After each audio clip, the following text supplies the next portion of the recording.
रात के 12 बज चुके थे। चारों ओर गहरा सन्नाटा था। घर की बत्तियां बंद थी और सब अपने अपने कमरों में सो चुके थे। लेकिन मेरे कमरे का दरवाज़ा धीरे से खुला। मैंने करवट लेकर आंखें बंद कर ली, जैसे मैं गहरी नींद में हूँ। दरवाज़ा अंदर से बंद कर दिया गया और फिर कमरे में मेरे अलावा सिर्फ मेरा भाई विक्की था। हाँ, मेरा भाई। कमरे में घुसते ही उसने धीरे धीरे मेरी तरफ बढ़ना शुरू किया। मुझे मालूम था कि वो आधी रात को मेरे पास क्यों आया है, लेकिन मैं उसे रोकती क्यों नहीं थी। ये सवाल आपके मन में ज़रूर उठेगा। इसका जवाब आपको पूरी कहानी पढ़ने के बाद मिलेगा। मेरा नाम अन्नू है। मेरी उम्र 21 साल थी। मैं कॉलेज के सेकेंड ईयर में पढ़ती थी। उन दिनों गर्मियों की छुट्टियां चल रही थी। मम्मी पापा दोनों नौकरी पर जाते थे, क्योंकि पापा की सैलरी से घर के खर्च पूरे नहीं होते थे। ऊपर से हमारी पढ़ाई का बोझ भी था। घर का ज़्यादातर काम मेरे ही सिर पर आ जाता था। सुबह उठना, झाड़ू पोछा करना, बर्तन धोना, फिर खाना बनाना। सच कहूँ तो छुट्टियों मेरे लिए किसी सज़ा से कम नहीं थी। और ऐसे में मेरा छोटा भाई विक्की, जो मुझसे 4 साल छोटा था, हमेशा मेरे साथ खड़ा रहता।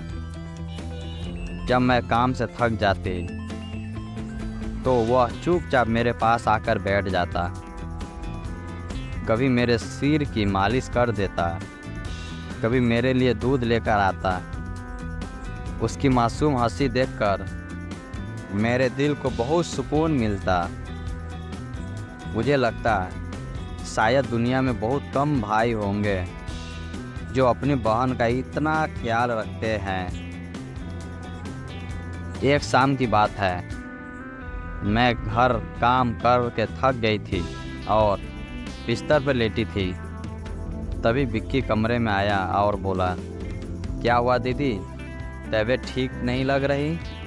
मैंने मुस्कुराकर कहा, बस थक गई हूँ।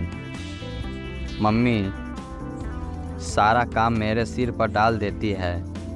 छुट्टियों का मतलब आराम होना चाहिए था, लेकिन यहाँ तो और भी काम बढ़ गया है।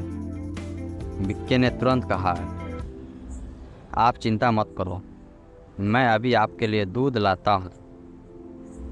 वो बाहर गया और थोड़ी देर बाद गर्मा गर्म दूध लेकर आया। उसके हाथ में ट्रे देखकर मेरा दिल भर आया।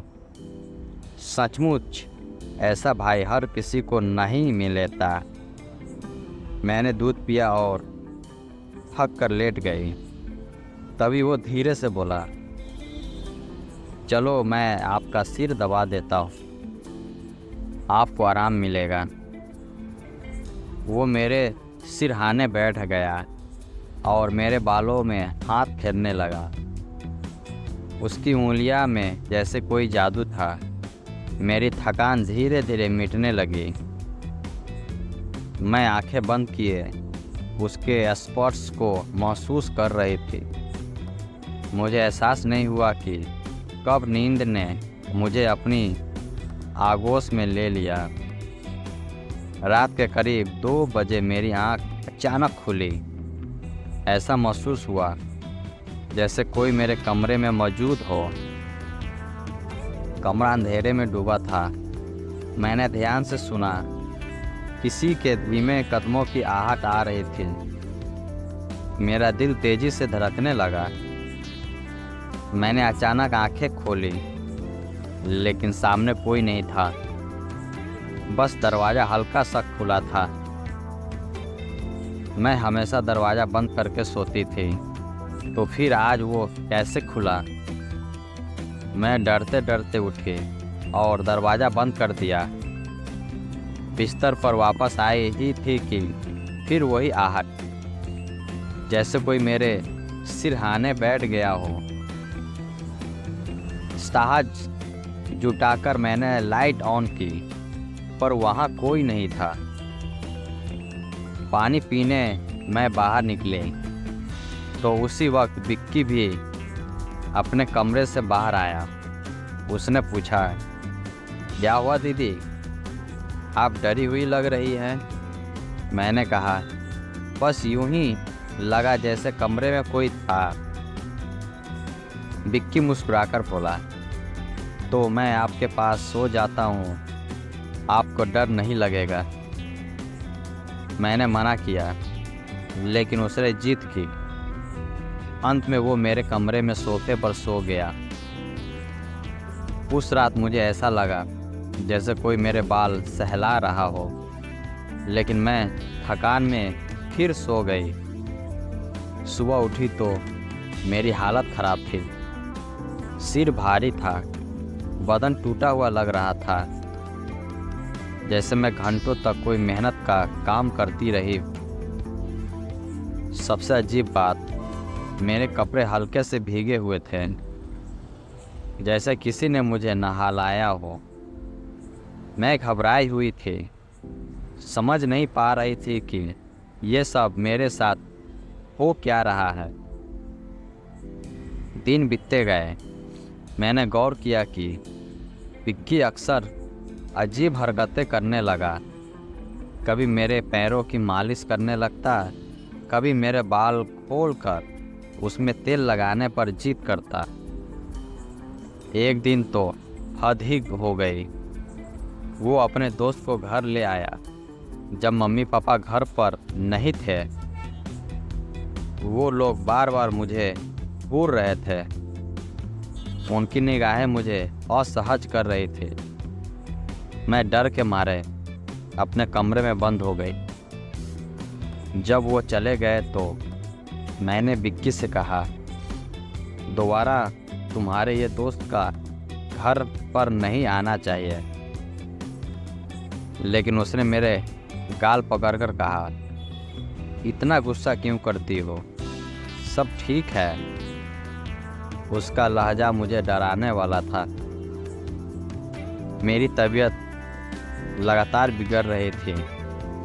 कमजोरी, चक्कर और अजीब सा दर्द। आखिरकार डॉक्टर के पास गई। रिपोर्ट देखकर मेरे पैर तले जमीन खिसक गई। मैं गर्भवती थी। मुझे झटका लगा, आखिर ये कैसे हो सकता है। मेरे जहन में सबसे पहले विक्की का नाम आया, लेकिन जब डीएनए टेस्ट करवाया तो सच्चाई सामने आई। वो बच्चा विक्की का नहीं था, तो फिर किसका था। मैंने तय किया कि अब मुझे सच जानना ही होगा। मैंने अपने कमरे में छुप कर कैमरा लगा दिया। कुछ दिनों बाद जब मम्मी पापा घर पर नहीं थे, विक्की फिर मेरे पास आया। उसने मेरे बालों में तेल लगाया और मैं तुरंत बेहोश हो गई। जब होश आया तो सबसे पहले मैंने कैमरे की रिकॉर्डिंग देखी, और फिर जो सामने आया उसने मेरी रूह तक हिला दी।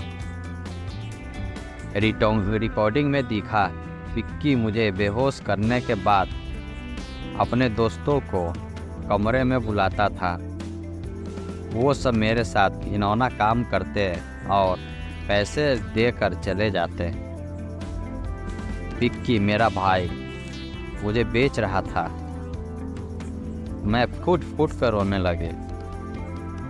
गुस्से में मैंने विक्की का गिरेबान पकड़ा और थप्पड़ मार दिया। शोर सुनकर मम्मी पापा भी आ गए। पापा ने मुझे रोका और डांटा, क्या कर रही हो अन्नू, पागल हो गई हो क्या। मैं चिल्लाई, आपको दिखाती हूँ आपका बेटा कैसा है। मैंने कमरे की रिकॉर्डिंग चलाई। वीडियो देखकर मम्मी जमीन पर गिर पड़ी। पापा की आंखें खून से भर गई। उन्होंने विक्की को पकड़कर पीटना शुरू कर दिया। खून से लथपथ विक्की हंसते हुए बोला, मैंने इसे कभी अपनी बहन समझा ही नहीं। मुझे पैसों की ज़रूरत थी, लोग लाखों देने को तैयार थे, मैंने क्यों मना किया होता। मम्मी पापा फूट फूट कर रो रहे थे, मैं टूट चुकी थी। उस रात मुझे समझ आया, गलती सिर्फ विक्की की नहीं थी, गलती उस माहौल की भी थी जहां मम्मी पापा पैसा कमाने की दौड़ में बच्चों को अकेला छोड़ देते। मैंने उसे हमेशा सगा भाई समझा, लेकिन उसने मेरे भरोसे को नीलाम कर दिया। दोस्तों, ये कहानी सिर्फ मेरी नहीं है। हर घर में ऐसी लापरवाही एक लड़की की ज़िंदगी बर्बाद कर सकती है। धन्यवाद।